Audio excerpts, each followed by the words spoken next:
संत मार्कुस का अध्याय 6। अविश्वासी नाज़रेत। वहां से विदा होकर ईसा अपने शिष्यों के साथ अपने नगर आए। जब विश्राम दिवस आया तो वह सभागृह में शिक्षा देने लगे। बहुत से लोग सुन रहे थे और अचंभे में पड़कर कहते थे, यह सब इसे कहां से मिला? यह कौन सा ज्ञान है जो इसे दिया गया है? यह जो महान चमत्कार दिखाता है वह क्या है? क्या यह वही बढ़ई नहीं है, मरियम का बेटा, याकूब, यूसुफ, यूदस और सिमोन का भाई? क्या इसकी बहनें हमारे ही बीच नहीं रहती? और वे ईसा में विश्वास नहीं कर सके। ईसा ने उनसे कहा, अपने नगर, अपने कुटुंब और अपने घर में नबी का आदर नहीं होता। वे वहां कोई चमत्कार नहीं कर सके। उन्होंने केवल थोड़े से रोगियों पर हाथ रखकर उन्हें अच्छा किया। उन लोगों के अविश्वास पर ईसा को बड़ा आश्चर्य हुआ। पारों का प्रेषण। ईसा शिक्षा देते हुए गांव-गांव घूमते थे। वे 12 को अपने पास बुलाकर और उन्हें अबदूतों पर अधिकार देकर 2-2 करके भेजने लगे। ईसा ने आदेश दिया कि वे लाठी के सिवा रास्ते के लिए कुछ भी नहीं ले जाएं, न रोटी, न झोली, न फेटे में पैसा। वे पैरों में चप्पल बांधे और 2 कुर्ते नहीं पहने। उन्होंने उनसे कहा, जिस घर में ठहरने जाओ, नगर से विदा होने तक वहीं रहो। यदि किसी स्थान पर लोग तुम्हारा स्वागत ना करें और तुम्हारी बातें ना सुने, तो वहां से निकलने पर उन्हें चेतावनी देने के लिए अपने पैरों की धूल झाड़ दो। वे चले गए। उन्होंने लोगों को पश्चाताप का उपदेश दिया, बहुत से अबदूतों को निकाला और बहुत से रोगियों पर तेल लगाकर उन्हें चंगा किया। हेरोद और ईसा। हेरोद ने ईसा की चर्चा सुनी क्योंकि उनका नाम प्रसिद्ध हो गया था। लोग कहते थे, यूहन्ना बपतिस्ता मृतकों में से जी उठा है, इसलिए वह ये महान चमत्कार दिखा रहा है। कुछ लोग कहते थे, ये एलियस है। कुछ लोग कहते थे, ये पुराने नबियों की तरह कोई नबी है। हेरोद ने यह सब सुनकर कहा, ये यूहन्ना ही है जिसका सर मैंने कटवाया है और जो जी उठा है। यूहन्ना बपतिस्ता की हत्या।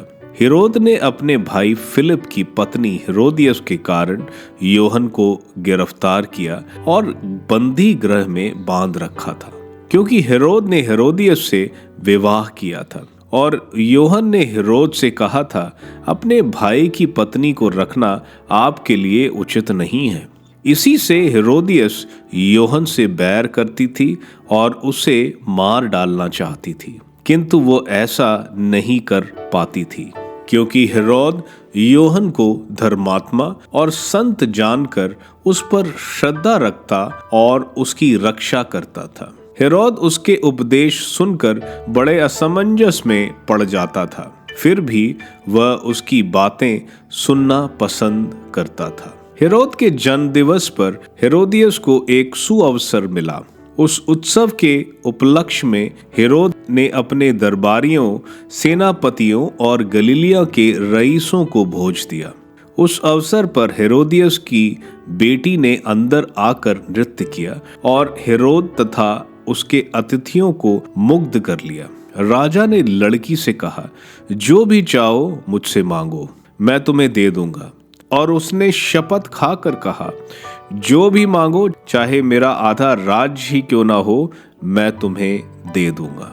लड़की ने बाहर जाकर अपनी माँ से पूछा, मैं क्या मांगू? उसने कहा, यूहन्ना बपतिस्ता का सिर। वह तुरंत राजा के पास दौड़ती हुई आई और बोली, मैं चाहती हूं कि आप मुझे इसी समय थाली में यूहन्ना बपतिस्ता का सिर दे दें। राजा को धक्का लगा, परंतु अपनी शपथ और अतिथियों के कारण वह उसकी मांग अस्वीकार करना नहीं चाहता था। राजा ने तुरंत जल्लाद को भेजकर यूहन्ना का सर ले आने का आदेश दिया। जल्लाद ने जाकर बंदी गृह में उसका सिर काट डाला और उसे थाली में लाकर लड़की को दिया और लड़की ने अपनी मां को दे दिया। जब योहन के शिष्यों को इसका पता चला तो वे आकर उसका शव ले गए और उन्होंने उसे कब्र में रख दिया। रोटियों का चमत्कार। प्रेरितों ने ईसा के पास लौटकर उन्हें बताया कि हम लोगों ने क्या क्या किया और क्या क्या सिखलाया है। तब ईसा ने उनसे कहा, तुम लोग अकेले ही मेरे साथ निर्जन स्थान चले आओ और थोड़ा विश्राम कर लो, क्योंकि इतने लोग आया जाया करते थे कि उन्हें भोजन करने की भी फुर्सत नहीं रहती थी। इसलिए वे नाव पर चढ़कर अकेले ही निर्जन स्थान की ओर चल दिए। उन्हें जाते देखकर बहुत से लोग समझ गए कि वह कहाँ जा रहे हैं। वे नगर नगर से निकलकर पैदल ही उधर दौड़ पड़े और उनसे पहले ही वहां पहुंच गए। ईसा ने नाव से उतरकर एक विशाल जनसमूह देखा। उन्हें उन लोगों पर तरस आया, क्योंकि वे बिना चरवाहे की भेड़ों की तरह थे और वह उन्हें बहुत सी बातों की शिक्षा देने लगे। जब दिन ढलने लगा तो उनके शिष्यों ने उनके पास आकर कहा, यह स्थान निर्जन है और दिन ढल चुका है। लोगों को विदा कीजिए, जिससे वे आसपास की बस्तियों और गांवों में जाकर खाने के लिए कुछ खरीद लें। ईसा ने उन्हें उत्तर दिया, तुम लोग ही उन्हें खाना दे दो। शिष्यों ने कहा, क्या हम जाकर 200 दिनार की रोटियां खरीद लें और उन्हें लोगों को खिला दें? ईसा ने पूछा, तुम्हारे पास कितनी रोटियां हैं? जाकर देखो। उन्होंने पता लगा कर कहा, 5 रोटियां और 2 मछलियां। इस पर ईसा ने सबको अलग अलग टोलियों में हरी घास पर बैठने का आदेश दिया। लोग 100 और 50 की टोलियों में बैठ गए। ईसा ने वे 5 रोटियां और 2 मछलियां ले ली और स्वर्ग की ओर आंखें उठाकर आशीष की प्रार्थना पड़ी। वे रोटियां तोड़ तोड़ कर अपने शिष्यों को देते गए, ताकि वे लोगों को परोसते जाएं। उन्होंने उन 2 मछलियों को भी सब में बांट दिया। सभी ने खाया और खाकर तृप्त हो गए। रोटियों और मछलियों के बचे हुए टुकड़ों से 12 टोकरे भर गए। रोटी खाने वाले पुरुष की संख्या 5000 थी। ईसा समुद्र पर चलते हैं। इसके तुरंत बाद ईसा ने अपने शिष्यों को इसके लिए बाध्य किया कि वे नाव पर चढ़कर उनसे पहले उस पार बेतसाइदा चले जाएं। इतने में वे स्वयं लोगों को विदा कर देंगे। ईसा लोगों को विदा कर पहाड़ी पर प्रार्थना करने गए। संध्या हो गई थी। नाव समुद्र के बीच में थी और ईसा अकेले स्थल पर थे। ईसा ने देखा कि शिष्य बड़े परिश्रम से नाव रखे रहे हैं, क्योंकि वायु प्रतिकूल थी। इसलिए वे रात के लगभग चौथे पहर समुद्र पर चलते हुए उनकी ओर आए और उनसे कतरा कर आगे बढ़ना चाहते थे। शिष्यों ने उन्हें समुद्र पर चलते देखा। वे उन्हें प्रेत समझकर चिल्ला उठे, क्योंकि सब के सब उन्हें देखकर घबरा गए। ईसा ने तुरंत उनसे कहा, ढाढ़स रखो, मैं ही हूँ, डरो मत। तब वे उनके पास आकर नाव पर चढ़े और वायु थम गई। शिष्य आश्चर्यचकित रह गए, क्योंकि वे अपनी बुद्धि की जड़ता के कारण रोटियों के चमत्कार का अर्थ नहीं समझ पाए थे। गेनेसरत। समुद्र के उस पार गेनेसरत पहुंचकर उन्होंने नाव किनारे लगा दी।